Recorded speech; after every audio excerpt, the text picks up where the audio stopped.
Hey, what's up, everybody? It's been a couple of weeks, but we're back. Back in action. This is the Fireplace. I'm Irving Fryar, your host, and this is where the conversations are fire. We're going to talk football today a little bit. A particular focus we will have today because it's been the news topic, the big topic for the past couple of weeks now. We'll get into that. I'm trying to download my moderator, James Hicks, who will probably be on here in a few minutes, sent me this file to my phone, and because I sent it to him to have him adjust it, he sent it back to me, but he sent it in some complex file. Hicks, I can't download this thing. I don't know where this thing is going. It's download into a file on my phone. What? I needed to download to my to my pictures, to my photos.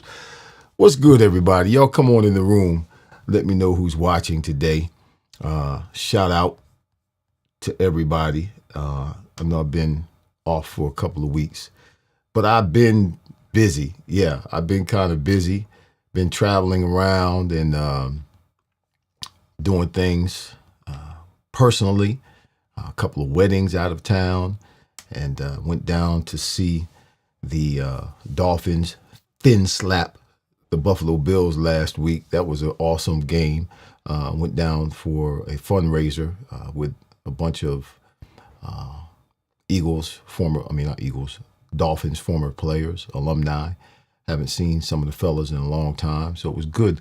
Got stuck down in Miami though. All these flights being canceled. It happened to me. We were supposed to come back on Monday. I lost 2 days. Supposed to come back Monday morning early, have the whole day Monday, to get started with the week. Take care of some things I need to do for work at the church, and canceled our flight. And then we didn't get on a flight until late Monday night. What was it, 10? No, not 10. It was 9:50. And then they flew us into Charleston, South Carolina, where we had to spend the night in the airport in hard chairs. It took me like 2 days to recover from that.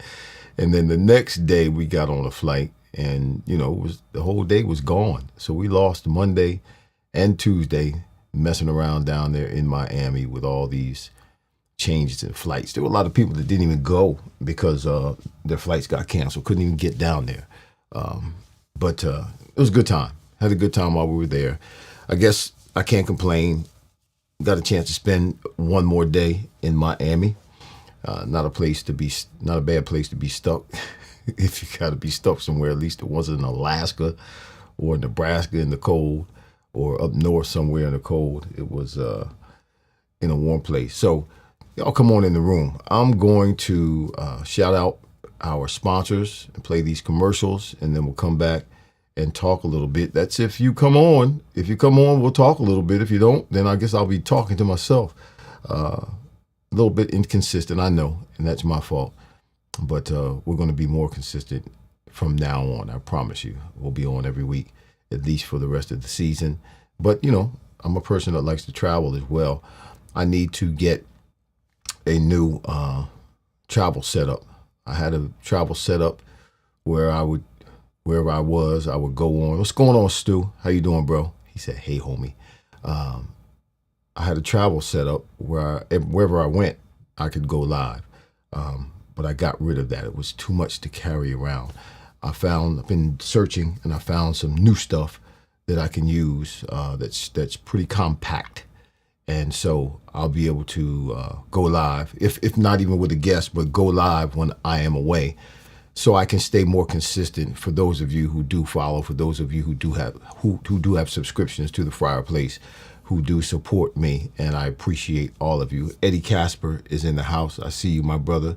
The true fans will get it. Yeah, you're right. The true fans, the true followers are going to hang in there. And that's why I ask all of you to put up your notifications, hit the notifications button, not just subscribe, not just follow, not just like, not just share, but hit that notifications button, because when I do come on live, it will flash up on your phone and you can come on and we can have a conversation. We're going to talk football today, particularly Eagles football, particularly a focus on what's been happening in the news with one specific player that plays the same position that I played.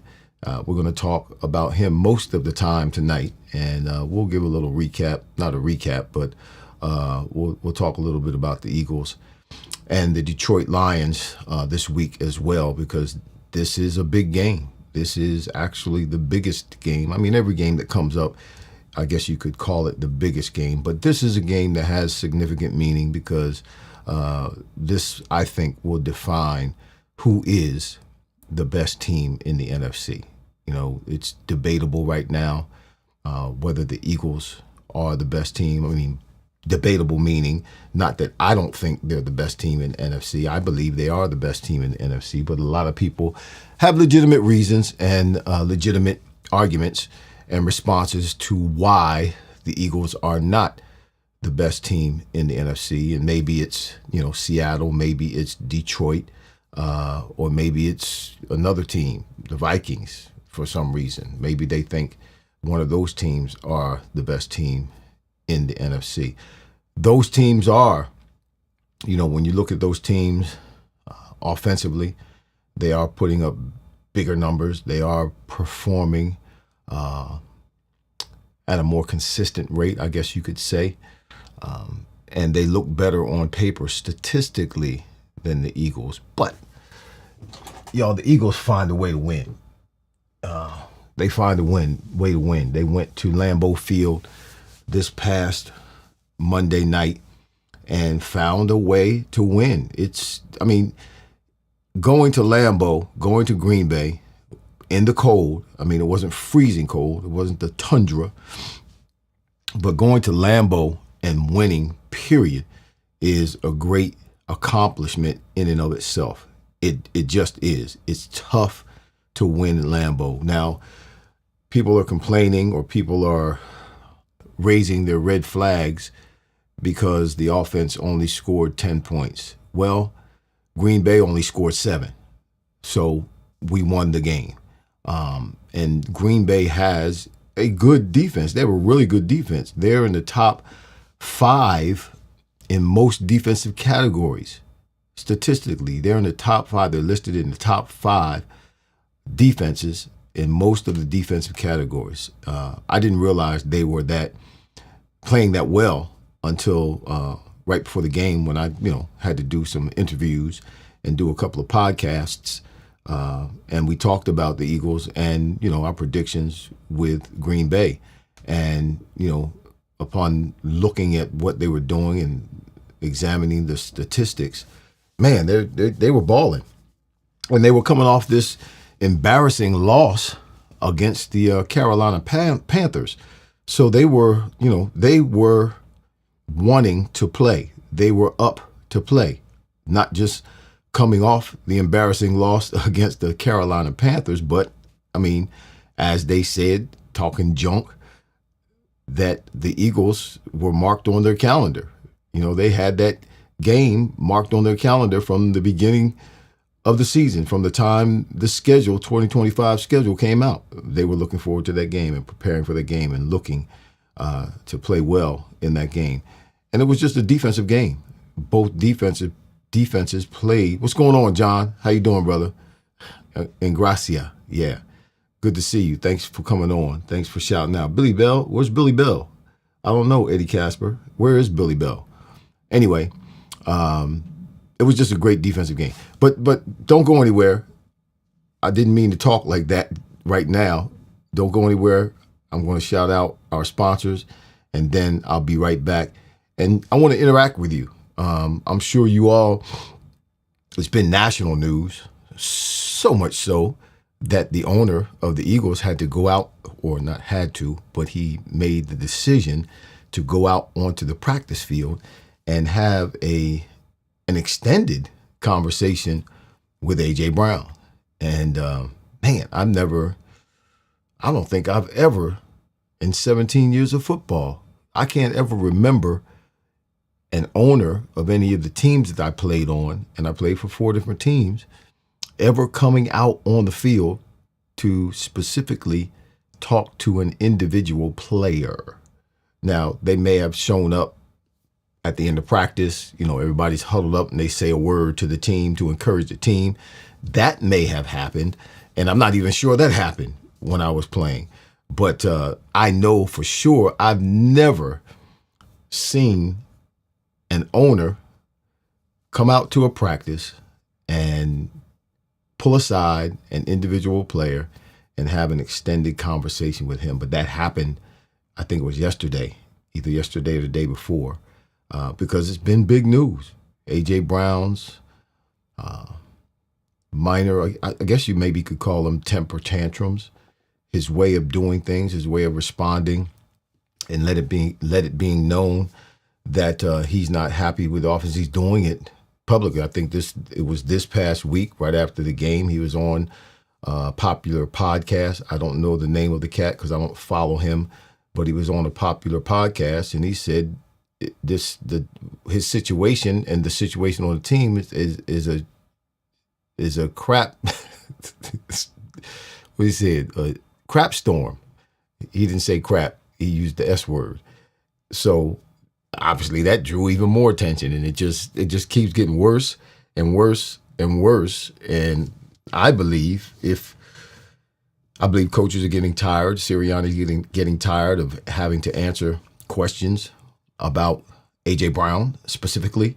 And I think it got a little heated in his press conference this week. He got a little short with a couple of the reporters because they keep asking about A.J. Brown. And I'm sure he's tired of answering questions about A.J. Brown, but it is what it is. So we're going to get into some of that. Eddie Casper, I have no problem with A.J.'s frustration. Just keep it inside. Yeah, it's called discipline. That's right. I don't have, we'll talk about it in a minute. All right. I'm going to shout out the sponsors, and then I'll be back. All right. You guys don't go anywhere. Just hold tight. In Lancaster County, Pennsylvania, there's a slightly slower pace of living.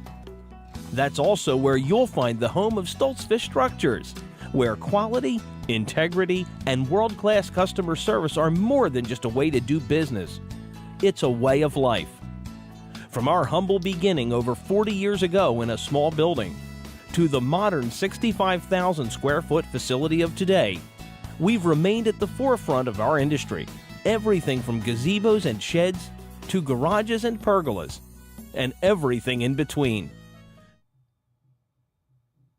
Hey, what's up, everybody? My name is Irving Fryar. I am a former NFL wide receiver. I played for the New England Patriots, the Miami Dolphins, the Philadelphia Eagles, and the Washington Redskins. I got something for you. Are you ready to transform your fitness routine? I have here introducing the new Unlimited Body Training. Say goodbye to your boring workouts and hello to excitement with over 150 exercises designed to strengthen your abs and your total body. Whether you're a beginner or an athlete like me, our brand new handmade grips ensure every session is comfortable and effective. Proudly made in the United States of America, this powerhouse holds up to 300 pounds. You can't get to the gym? No problem. With our Fit in 15 key sessions, you can achieve a full body workout in just 15 minutes.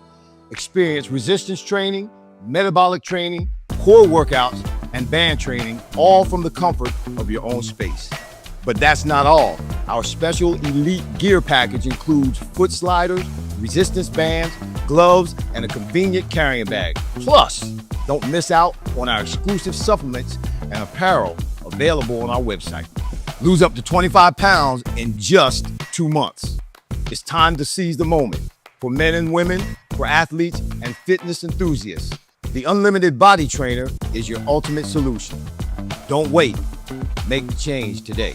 To make everything easier, download the app today and unleash your potential with the Unlimited Body Trainer. We are back in the house. I'm trying to send my moderator a text message. Send it so I can open it on my phone. My phone. One letter at a time.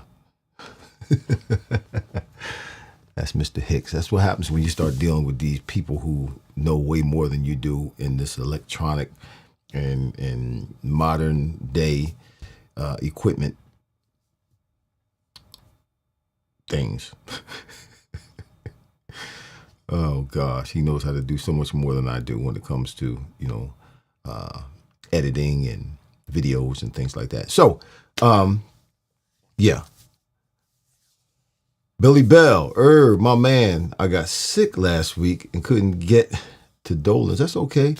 Hope to get over there Tuesday. All right, I'll be there Tuesday. Don't worry about it, Billy Bell. Listen, it's what's most important is your health, my brother.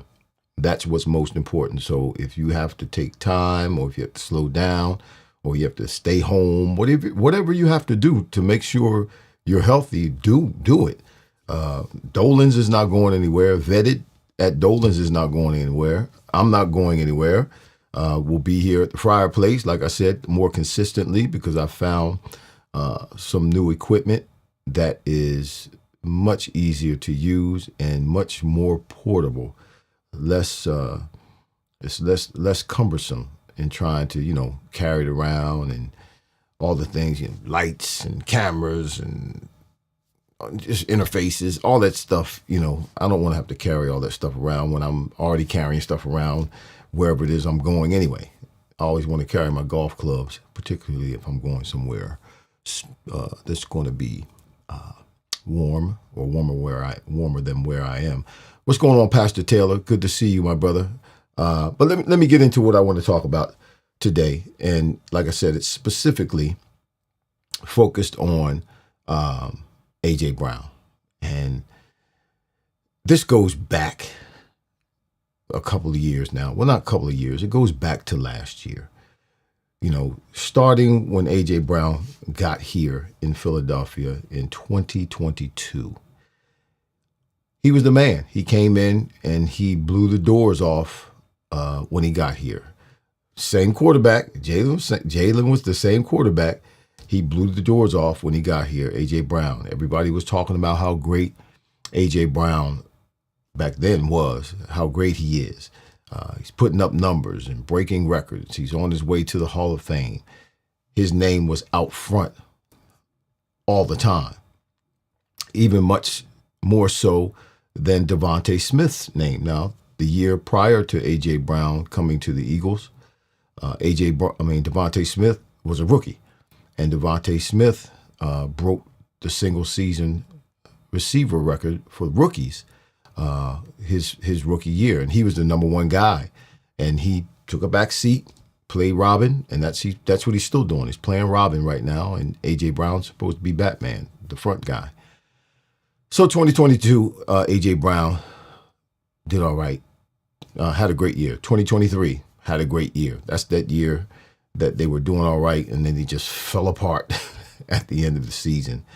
Then 2024, but both those years, A.J. Brown was the man. You didn't hear anything about, antics off the field. There weren't any tweets. There weren't any sitting on the sidelines during a game reading a book. There weren't any things like that going on concerning or pointing to A.J. Brown.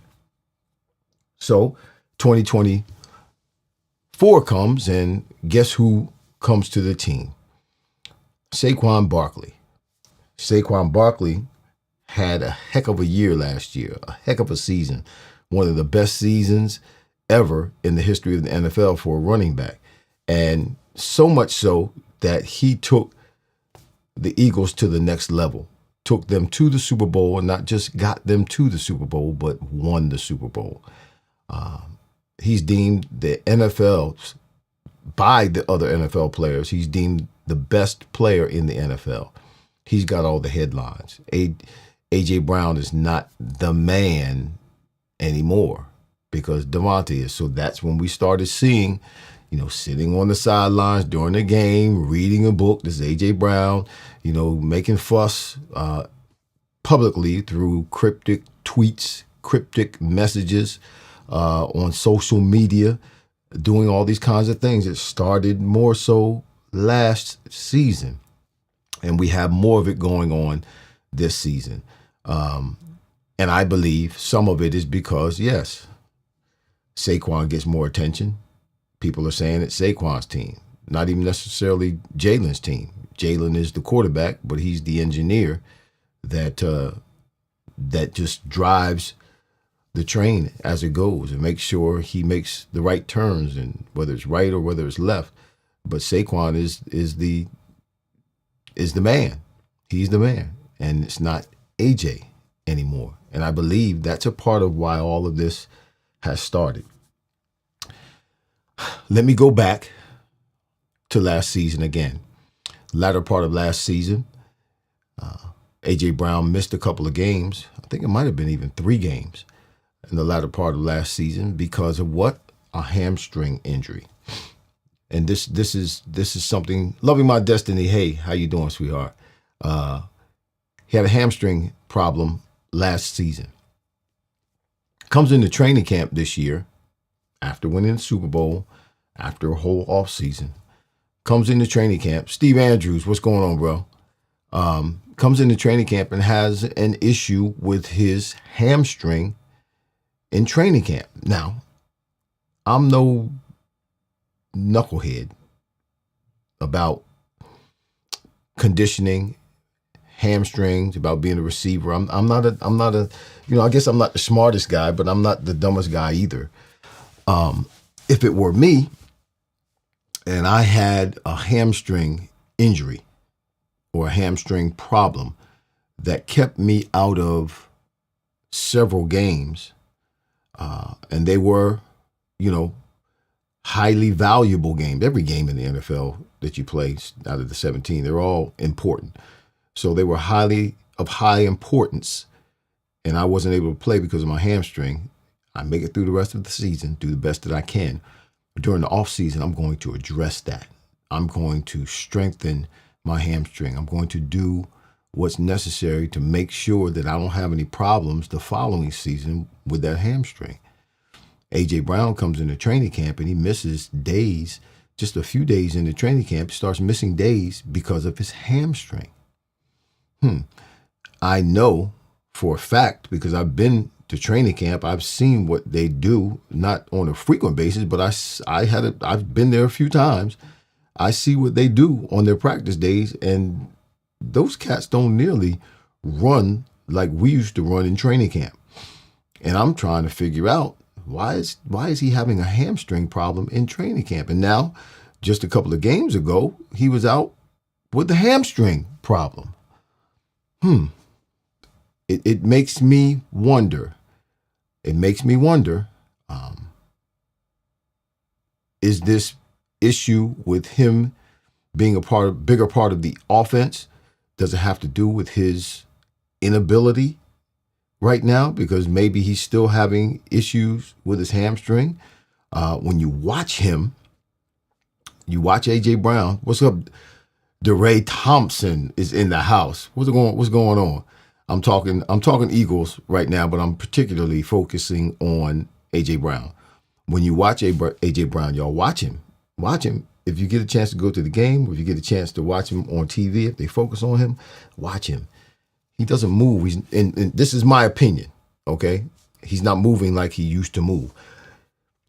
You saw against Green Bay when Saquon, the 2 big plays, Saquon and then Devontae Smith. But Saquon caught that little short pass and then juked that guy and made his spin and made a miss and then started running down the field. AJ was trying to block for him out front. He was trying to run to attack the defender, but he couldn't get there. Saquon ran up on him, and he didn't have enough in his legs. To me, it looked like it didn't have enough in his legs to get that block. And that guy that he was trying to block, the defender, is the one who actually ended up tackling Saquon. Had AJ just been able to get a little bit more on that defender, Saquon would have scored.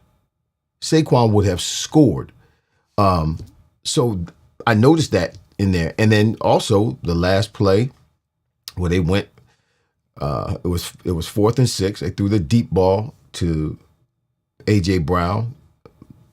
Piss poor effort. He did not make an effort to catch the ball. Now you're griping, you're complaining about not getting balls, about not being a part of the offense. You tweeted during the offseason after or right after the Super Bowl that he wants to dominate. Well, here's your opportunity to be the hero and put the game away and jump up and make an effort to catch that ball. We've seen him in the past jump over guys, move guys out of the way, run around guys to catch balls. And he just kind of threw his hand out there, didn't get off of his feet, didn't try to maneuver his body in front of the defender. He could see the ball was going to be short. He didn't make an effort to catch the ball. You're complaining about getting balls, well, and being the star. Well, here's your chance to be the star. Make a catch. Anyway, I understand his frustration. Okay, after you're used to catching so many balls, you're used to being the star. I understand your frustration. And particularly, there were a couple of plays in that game against the Green Bay Packers where A.J. Brown actually, in one particular play, he was the number one read because it was a blitz. He's wide open in the middle of the field, right in front of Jalen Hurts, and Jalen did not throw him the ball. So that makes me wonder, too, is there something going on between Jalen and A.J. Brown? Because it was a trips to the left, three receivers to the left, one receiver to the right. One of the three receivers to the left was A.J. Brown. And it looked like the defenders were going to blitz. Pre-snap, the linebackers were up. They weren't all the way up on the line of scrimmage, but they were cheating up. And it looked like it was going to be a blitz. And it's everybody's responsibility, whether it's the line, the receivers, the back, the quarterback. It's everybody's responsibility to read that. So my first couple of steps off the line of scrimmage as a wide receiver, yes, I'm paying attention to the defender in front of me, but in my peripheral vision, I'm seeing what's going on at the line of scrimmage. And if those linebackers disappear, I know it's a blitz, and I have to make my sight adjustment. I have to make my blitz adjustment. I have to run my blitz route. But fortunately, in the trips to the left, they already had a blitz, answer to the blitz already built into the route combination. And that was A.J. Brown on a short, shallow. It was not a slant, but he just came across into the middle. And when he came across to the middle, the defender who was trying to defend him, who was supposed to defend him, got tangled up with the other two receivers and other two coverage guys. And A.J. ended up right in front of Jalen Hurts. Too many names to try to remember. Right in front of Jalen Hurts, wide open. I mean, nobody was even close to him. Nobody was even 5 yards near him. He had a circumference around him where there was nobody there. And he's right in front of Jalen.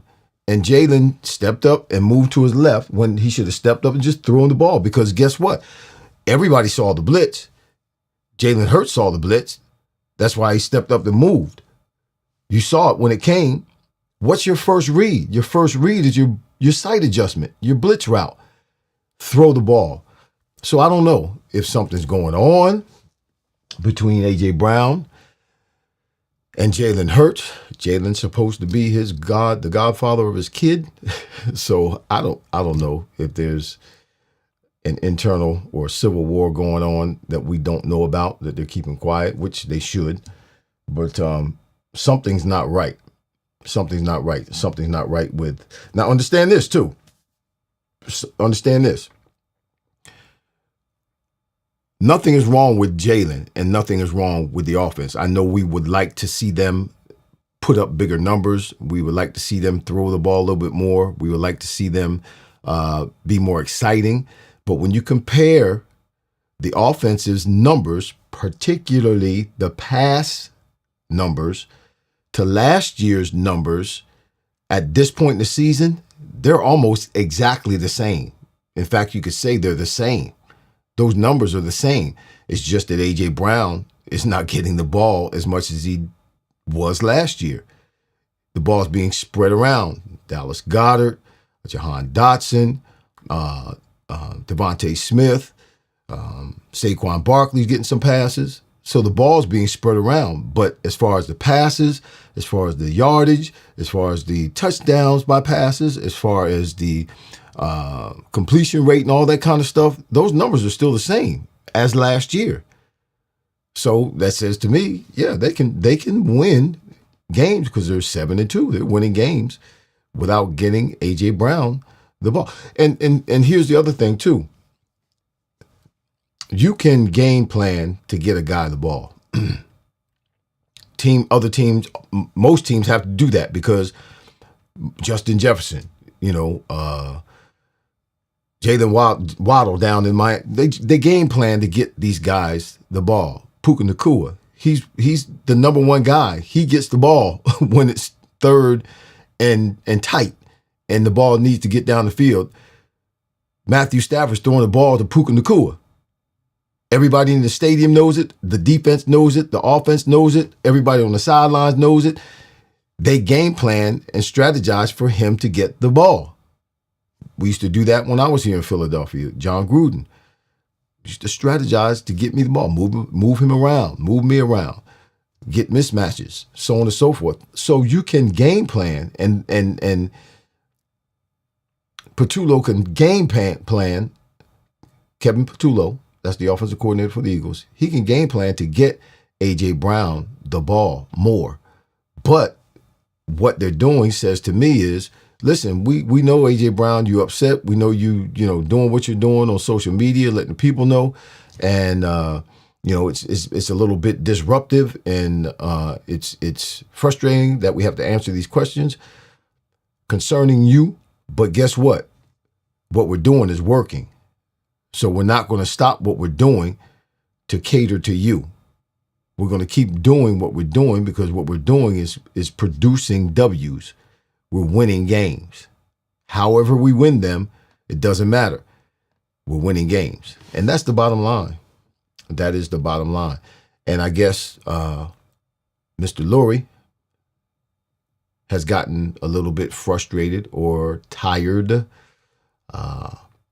of hearing about A.J. Brown. And he went out on the field yesterday and had a conversation, an extended, from what I understand, an extended conversation with A.J. Brown. So we'll see against the Detroit Lions, who are coming into town this week. We'll see if anything changes.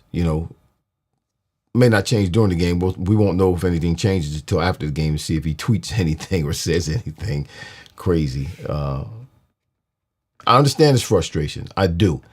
You want to be a part of the offense. You want to catch balls. You want to be, that's what all of us want. We want to be productive. We want it, to a certain extent, we want to be the star. But man, you're on a team with a lot of great athletes. Matter of fact, it's touted to be the most talented team in the NFL, particularly offensively. It's most talented. Most teams don't have two number one wide receivers and a tight end that could start on any other team as a tight end. Now, let me say this. Some of you will agree with me, or maybe none of you will agree with me, but it doesn't matter because this is my show and I can say what I want. Right, Eddie Casper? Oh, Eddie Casper says it's A.J. Brown, another T.O. Well, listen, is A.J. Brown another T.O.? Well, he hasn't gotten in his front yard and taken off his shirt and started to do push-ups and things like that yet. So I would have to say no. Is he struggling with emotions and psychologically? Yeah, he's struggling with what's going on. Tyrone, what's going on, bro? Mona, what's happening? Sis, how you doing?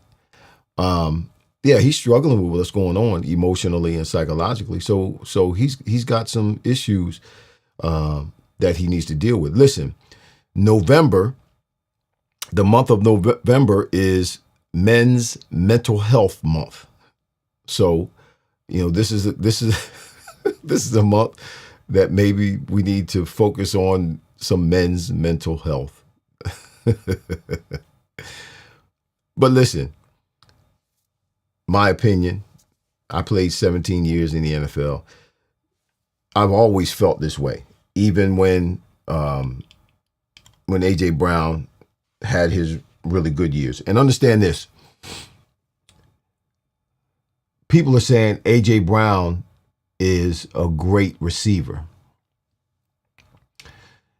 A.J. Brown is not a great receiver, at least not yet. Okay, let me make sure I say it the right way. A.J. Brown had a couple of great years. Matter of fact, in my opinion, he had one great year. His first year as an Eagle was a great year. His second was a really good year. And since then, it's just been okay. But greatness comes over time and with consistency. So just because he had I'll say two great years. Let's say 2 great years. One great year, one really good year. Just because he had those 2 great years, or great year and a real good year, that does not make him a great receiver. Stop saying that. He's not great yet. It's going to take more time. Okay? It takes more time. And it takes more than just 2 years of good football. I've always been in the mindset that Devontae Smith is our best receiver. He, in my mind, in my opinion, Devontae Smith, since he was drafted and has been on the Philadelphia Eagles football team, he has been the best receiver. He runs routes better than anybody else. He catches the ball better than anybody else. I believe he's tougher than anybody else. He's more savvy than anybody else. I think his football IQ and the way he runs his routes and sets up the DBs is better than anybody else. I believe he's more dependable as a receiver than any other receiver that's on the Eagles team. A.J. Brown is a good receiver and one of the better receivers in the NFL. I'm not going to take that away from him. But I can't name him right now. I'd have to write him down. I just can't name him off the top of my head. But he's not in the top 5 receivers. In my opinion, the top 2 receivers in the NFL right now, number 1 is Puka Nacua. That cat, had an opportunity to see him when the Rams came here this year. That kid is good. That kid is exceptional. That kid can do it. And he does it with not a lot of help on the other side. He does it when everybody else knows he's going to get the ball, including the defensive coordinator on the other side. Even when they're double teaming him, he still gets open. He still catches the ball. He still makes first downs. He still makes touchdowns. He's still productive. Puka Nacua is in my opinion, the number 1 receiver in the NFL. My number 2 receiver is Devontae Smith. Skinny Batman, they call him. He's my number 2. He's a better receiver. And he's been proving that this year, this season. Because even with the lack of production or the lack of balls or targets going to A.J. Brown, we still been winning. And Devontae Smith has still been producing. And what makes it even better is you never hear anything from him. When AJ's getting the ball, he's complaining, and he starts getting the ball, you don't hear Devontae say a word.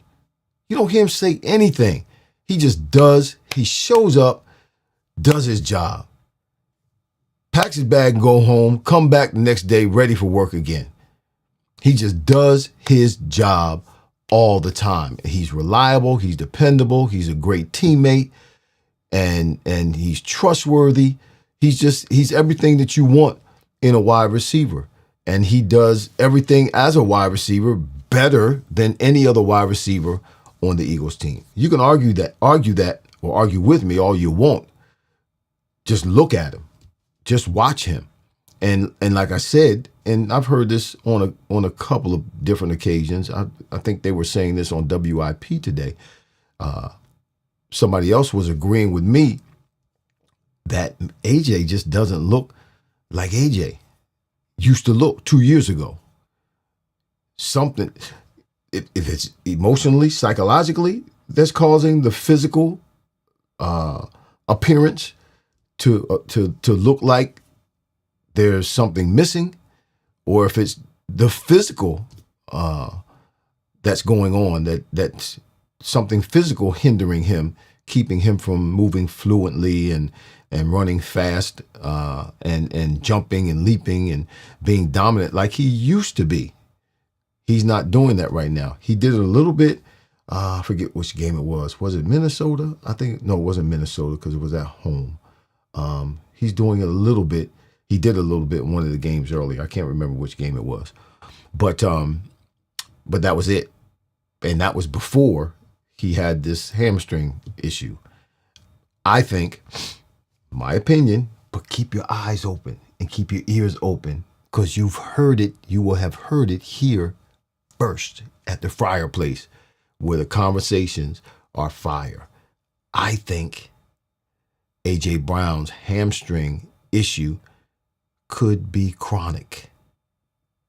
It could be chronic. For him to have a hamstring issue at the end of the season last year and then go the whole off season and just not address it, because when he came into training camp, he was in training camp a few days and then he's got a hamstring. You're supposed to come into training camp ready. You're supposed to come into training camp tip top shape. And if you're not, you should be making your trainers and your coaches and your team aware of the fact that you're having a problem during the off season. You're supposed to let them know so they can help you work on it. There was a time when I was training during the off season and it was only a couple of more weeks. I only had a couple more weeks to work real hard because the last week before training camp, I always took off to give my body a rest so I could get into training camp and be fresh. And I was running around the track and I tweaked my hamstring, just tweaked it. Well, guess what? I immediately called the team and let them know. They flew me in. Listen, let's handle this. So when I got to training camp, I think it was maybe 2 or 3 days, I didn't practice because, boom, we hit training camp. It was on and popping. And then after that, after the trainers worked on it for a while, I was good. So I let the team know. But training camp is different now. So for him to come into training camp and have a hamstring issue again, after just coming off the off season and not addressing it, and if there was a problem during the off season, the team should have known. The trainer should have known. They would have been working with him. And then now here, just a couple of games ago, he missed as well. Could be a chronic thing. And he's, in my opinion, ocularly, he's not moving like he used to. He's not running like he used to. He's not got wiggle like he used to. You need your hamstrings for that, y'all. Loving My Destiny says, facts. Yes, right. Eddie Casper says, Jerry Rice, great. A.J. Brown, good. He's a good receiver. He's in the top 10 receivers, maybe. He's not in the top 5. No. Devontae Smith is. Stu, what's going on? Can they win without AJ? Yeah, they've been winning without AJ. They've been winning without AJ. AJ, caught 2 balls in the last game? 3 targets, 2 balls. I think he caught 1 or 2 the game before that. Yeah, they've been winning.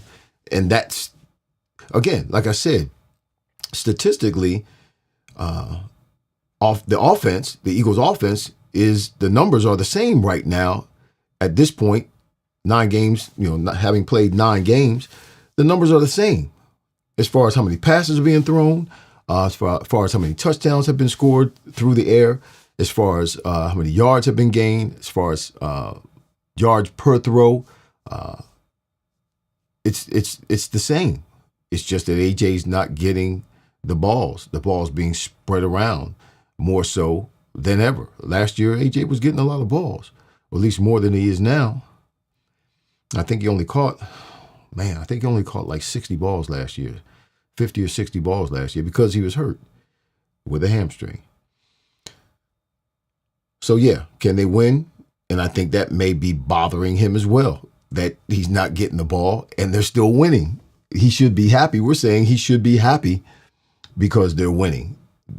But he makes it seem to the general public and the media, he makes it seem like he cares more about his individual stats than the goals of the team, which, football is the ultimate team sport. If the offensive line doesn't block, you can forget about trying to catch a pass. If the quarterback doesn't throw it right, you can forget about catching a pass. There's so many things that have to go right for a receiver to be able to be productive.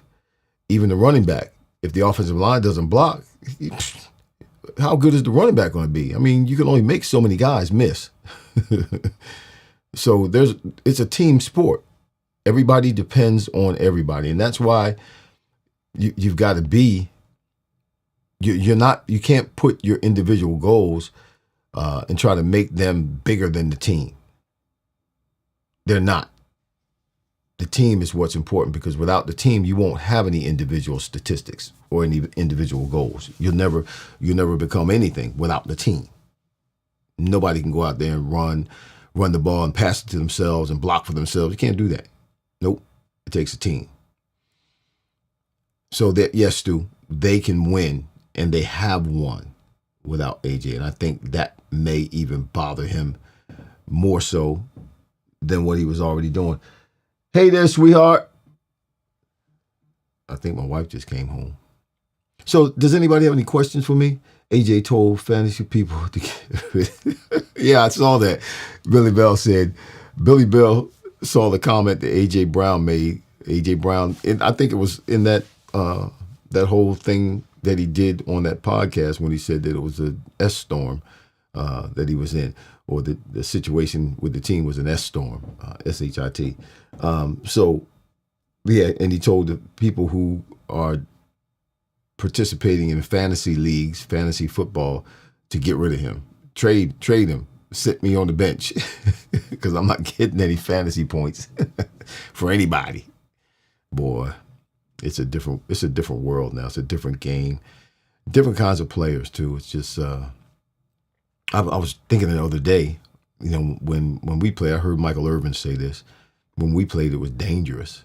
We played Rich Price. Hey, would you be interested in speaking to our Boy Scout troop at some point? Rich, yeah, I guess if you hit me, direct message me on Facebook, and we'll see. All right, not gonna make you any promises. All right. But when we played, it was dangerous. That's what Michael Irvin said, and I agree with him. It was dangerous when we played. Listen, some of you may remember a guy by the name of Jack Tatum. He played for the Raiders. Well, Jack Tatum hit a receiver by the name of Darryl Stingley. Darryl Stingley played for the Patriots. I believe this was back in 1979. He hit Darryl Stingley and paralyzed Darryl Stingley, or I should say Darryl Stingley ended up paralyzed after that hit. There was no flag on that play. And it wasn't even in the regular season. It was in the preseason. And that's how we used to set the tone. Yeah, it would be live like that in preseason to set the tone for the season. When Jack Tatum hit Darryl Stingley and paralyzed him, there was no flag thrown as an illegal hit. It was a legal hit. We played when it was dangerous. That's right. Jack Tatum was the assassin. That's right, Stu. Jack Tatum didn't play. He was still in the league when I got in the league. He was still in the league playing for the Raiders. So, yeah, it's interesting to see what's happening with, and obviously it has become, this whole AJ Brown fiasco has become an issue more so than ever. Why? Because a couple of days ago, I think it was yesterday, it might have been the day before, but I heard about it yesterday. Either the day before or yesterday, Mr. Lurie went out on the practice field and pulled A.J. Brown to the side and what's been reported is that he had an extended conversation with him. So it's gotten to the point where Mr. Lurie's Mr. Lurie's coming to practice. And I've never seen Lurie at practice. Unless, I guess, maybe he comes, like I said, to cheer the team on after a practice, have a word with him, maybe first day of training camp or something like that, but never in the middle of the season. So, yeah, we'll see what happens this week. I just hope, I don't think they will. I think Jalen Hurts is focused enough to not try to force the ball to A.J. Brown just because A.J. Brown wants passes, that they'll stick to the game plan and spread the ball around like they've been spreading it around, because they will not be able to, first of all, they won't be able to score 10 points and win this game against the Lions. The Lions don't play. They got a great team. We kind of thought last season, eventually, the Lions would run into the Eagles at some point. We thought it was going to happen in the playoffs because they weren't scheduled to play each other in the regular season. But it never happened. It never happened because the Lions lost to the Redskins. The Commanders, to Washington. Washington beat them pretty good.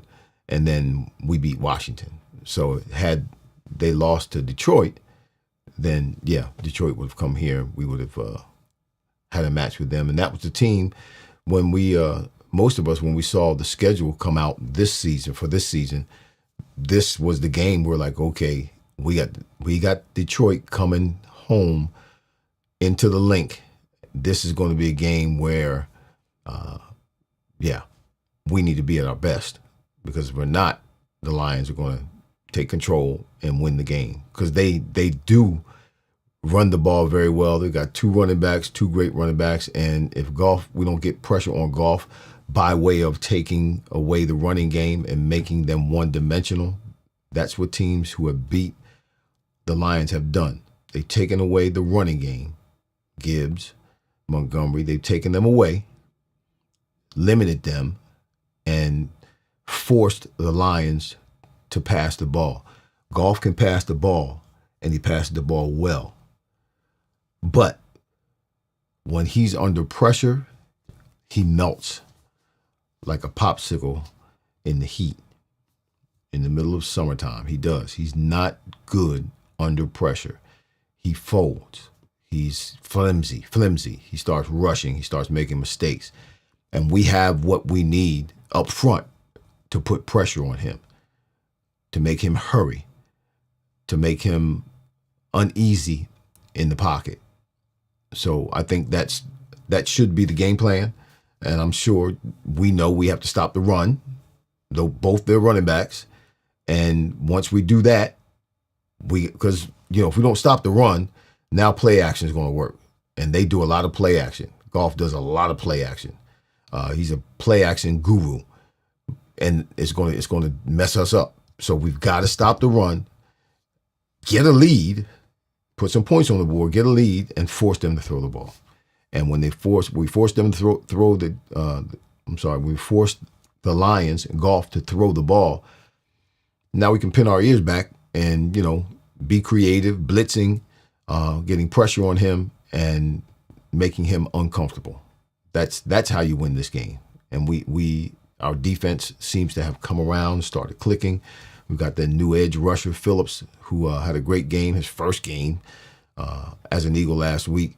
Hopefully he's not just a flash in the pants. He can come in and pick up right where he left off last week and keep pressure on that quarterback. So, but that's it, y'all. I'm done. That's my take on this whole A.J. Brown situation. I think I said everything that I wanted to say, that I thought to say. But just keep your ears and eyes open, because I will say this too. I think I might have said it earlier. He ain't going to be here next year. Nope. A.J. Brown will not be an Eagle in the 2026 football season. He will be out of here. I promise you that's going to happen. There's too many waves. we should be happy. Just won the Super Bowl. Doggone. You know what I would give for a Super Bowl ring? My goodness. What? You just won the Super Bowl and you got a chance, a good chance, as good as anybody else, to go back to back. What? And you fussing? Man, shoot.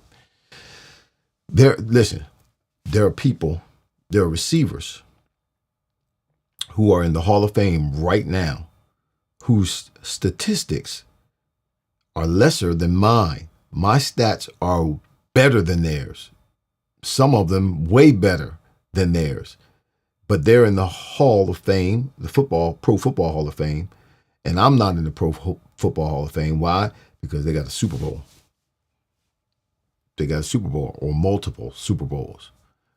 And that's what put them over the edge and warranted them an induction into the Pro Football Hall of Fame. And that's why I still sit here frustrated. But I ain't saying nothing because I'm not A.J. Brown. I ain't tweeting nothing because I ain't A.J. Brown. Anyway, y'all, I thank you for putting up with me for a little while today. Stu Winrow still in the house. Yeah. Rich Price, shout out to you. Thanks for being with me today. Thanks for hanging in there. Mona, shout out to you, sis. DeRay Thompson, shout out to you as well. Brother Steve Andrews, shout out, brother. Pastor Taylor, shout out to you. John and Gracia, shout out to you. Let me see, did I miss anybody? Tyrone Murray, shout out to you, bro. God bless you. Thank you. I said Rich Price. I think I did. But if I didn't, I'm saying it again. Well, I'm saying it now. Rich Price. Shout out to you. Hey, hit me and direct message me. All right? And we'll see what we can do. Eddie Casper, Billy Bell, always my pleasure, my brothers. Rob Coles, great show, great insights. Listen, I also do, I haven't done it yet. I always wait till the middle of the season. I'm going to start next week, Thursday night, on my Instagram page. It's called Insight with Irving on Instagram. Triple IG. Yeah, it's the Triple IG. And I just do some commentary about the Eagles. That's all. But it's live, and you guys can interact with me on my Instagram page. So go to my Instagram page and follow me on my Instagram page. Hit the notifications button so when I go live on Thursday, it'll be Thursdays at 7 p.m. Triple IG, Insight with Irving on Instagram.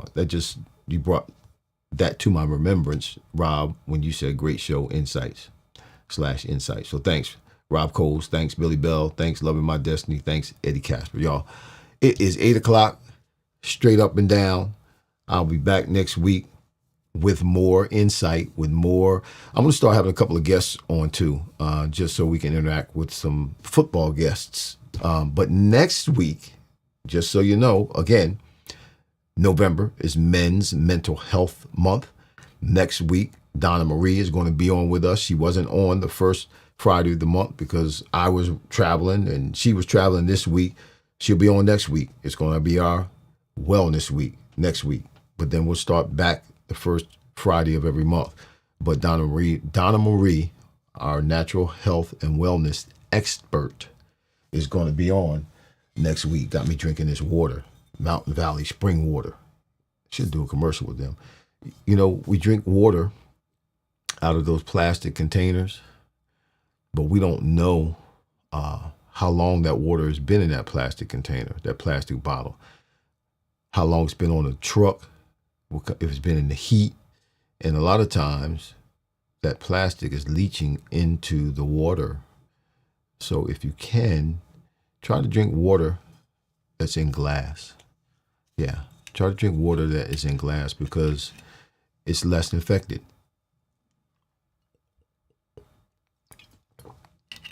Wow, that's good. Mountain Valley spring water. Try it. Boy, y'all, let me get out of here. I'll see y'all next week, all right? I appreciate all of you. I'm Irving Fryar. This is the Fryar Place with a conversation of fire. And we'll be back next week, same time, same place, same purpose, same bat channel. All right? Love you. Love yourself. Love others.